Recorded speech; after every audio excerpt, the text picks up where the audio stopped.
Ya, Sinteyong siapkan 50 nama untuk Timnas U23 Indonesia untuk Piala Asia U23 2024, antisipasi klub yang tak lepas pemainnya. Di informasi bola selanjutnya, ditanya soal debut dengan Timnas Indonesia, Tom Hei mengatakan, saya bisa main Maret untuk melawan Vietnam. Dan yang terakhir, pemain berdarah Aceh, Kelvin Verdong sedang naik daun di Liga Belanda. Bisa nih diangkut Sinteyong ke Timnas Indonesia. Simak lengkapnya di sini bersama saya untuk Anda.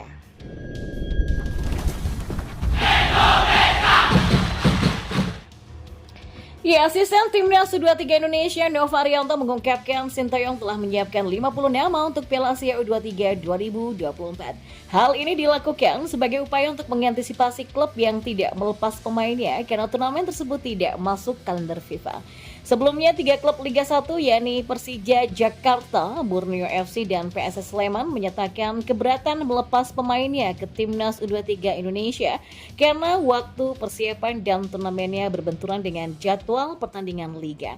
Selain itu, pemain yang berkarir di luar negeri juga belum dapat dipastikan status keikutsertaannya. Nova menyatakan pihaknya dihadapkan dengan situasi yang dilema.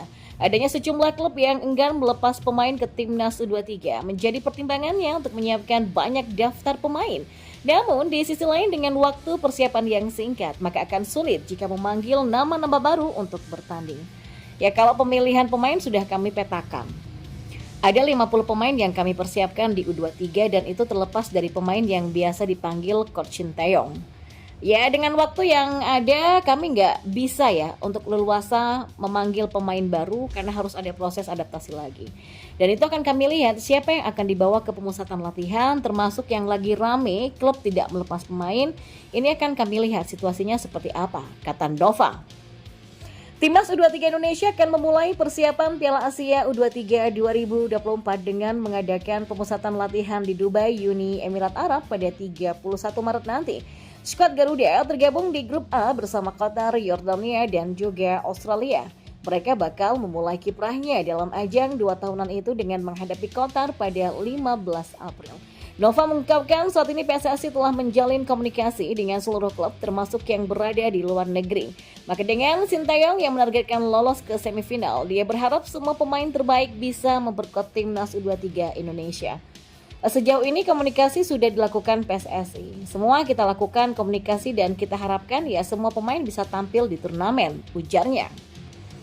Dan di informasi bola yang lainnya, Tom Hei menjadi salah satu pemain keturunan Indonesia yang tengah menjalani proses naturalisasi.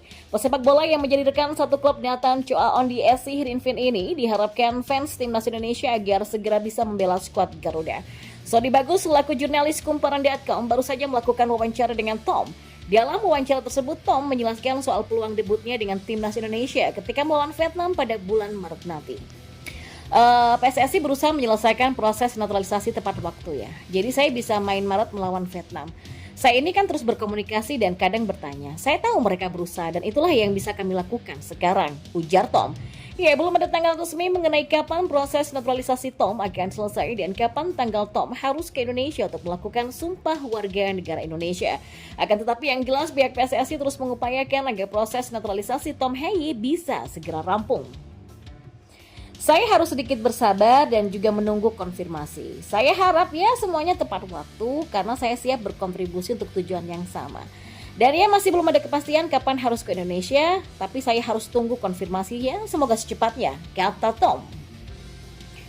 Kelvin Verdong merupakan nama yang sedang naik daun di Liga Belanda atau Eredivisie.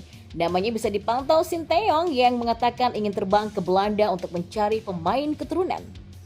Saya berencana untuk pergi ke Belanda selama 2 minggu untuk memeriksa kembali para pemain keturunan.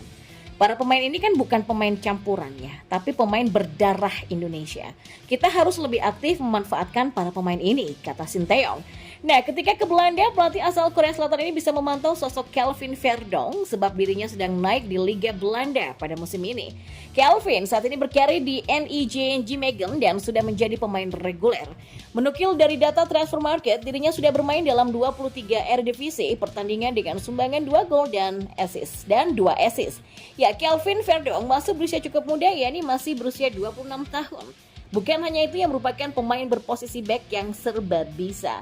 Posisi utama Kelvin adalah back kiri, tapi ia bisa bermain sebagai back tengah hingga gelandang bertahan. Aspek defensif pemain berusia 26 tahun ini juga menjadi sorotan di Liga Belanda. Buktinya Kelvin menjadi pemain tertinggi dalam tackle, sukses di defensive. Buktinya, Kelvin Verdong menjadi pemain tertinggi dalam tackle dan sukses di defensive third. Kelvin juga mencatatkan 37 kali unggul dari pemain lain di Liga Belanda. Hal ini pun membuktikan bahwa dirinya punya aspek bertahan yang sangat baik.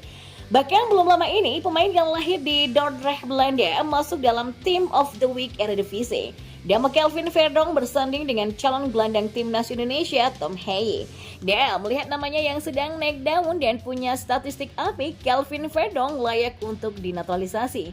Ia bakal memperkuat lini pertahanan timnas Indonesia yang sudah diisi banyak nama pemain keturunan. Sejauh ini skuad Garuda punya back yang solid seperti Jordi Amat, Justin Hubner, Elkan Baggett, dan yang terbaru Jay Itzes. Ya, meski begitu semua keputusan ada di tangan Sinteyong apakah dirinya menginginkan Kelvin Verdong untuk diproses naturalisasi atau tidak. Di sisi lain, restu dari sang pemain juga sangat penting. Sebab Kelvin juga punya darah Maroko. Sementara itu darah Indonesia, Kelvin Verdong berasal dari sang ayah yang ternyata kelahiran Tanjung Melaboh, Aceh Barat. Vietnam makin berantakan jelang lawan timnas Indonesia. Kini media di sana sorot masalah mental para pemain yang tak stabil. Ya, salah satu sumber berita Vietnam secara terbuka membahas beberapa hambatan yang dihadapi oleh The Golden Star Warriors menjelang pertandingan penting melawan timnas Indonesia dalam kualifikasi Piala Dunia 2026 zona Asia. Nah, dalam menyikapi pertandingan mendebarkan di grup F babak kualifikasi, penggemar sepak bola Vietnam kini merasakan gelombang kekhawatiran yang melanda tim kesayangan mereka. Media tersebut merinci sejumlah masalah yang sedang dihadapi oleh skuad yang dikomandoi oleh Philippe Troussier. Setidaknya ada 3 permasalahan yang tengah merongrong keseimbangan tim Vietnam. Laporan dari Soha menyebutkan bahwa ada penurunan kinerja dari segi mentalitas para pemain yang dapat dilihat dari performa mereka di ajang Piala Asia 2023. Ya, Golden Star Warriors tidak berhasil meraih poin dalam 3 pertandingan terakhir, mengalami kekalahan dari Jepang, Indonesia, dan Irak. Tak stabilnya mental para pemain terutama Nguyen Quan Hai dan kawan-kawan menjadi hambatan yang signifikan dalam menghadapi kualifikasi Piala Dunia. Sementara itu, timnas Indonesia menunjukkan hasil yang cukup mengesankan di Piala Asia 2023, memberikan kepercayaan diri lebih untuk melawan tim Vietnam. Media lokal meyakini bahwa tantangan berat menanti Vietnam saat berhadapan dengan Garuda Merah Putih. Mereka menyoroti ketidakstabilan mental dan kemampuan buruk Troussier dalam membangun hubungan antar pemain, berbeda dengan era kepelatihan Park Hang-seo yang begitu tegas dan sukses. Skuad hingga mentalitas yang tidak stabil akan sangat sulit bagi tim Vietnam untuk mengubah peruntungan melawan Indonesia, tulis Soha dalam laporannya. Bukan hanya masalah mental, Soha juga mengungkapkan bahwa permasalahan ini tidak terlepas dari ketidakprofesional kompetisi lokal Vietnam, terutama V-League. Ya, kompetisi ini dianggap masih jauh dari tingkat profesionalisme yang diinginkan. Troussier juga dianggap kurang tegas dalam mengelola timnya, tidak mampu menciptakan scene misteri di antara para pemain. Media tersebut menutup laporannya dengan menyatakan bahwa kesalahan besar terjadi pada V-League yang masih mencari cara untuk menjadi profesional serta pada sang pelatih Prancis yang kurang tegas di hadapan para pemainnya. Kritik ini menyoroti pentingnya perubahan dalam pendekatan mental dan taktik jika Vietnam ingin meraih kesuksesan di panggung internasional.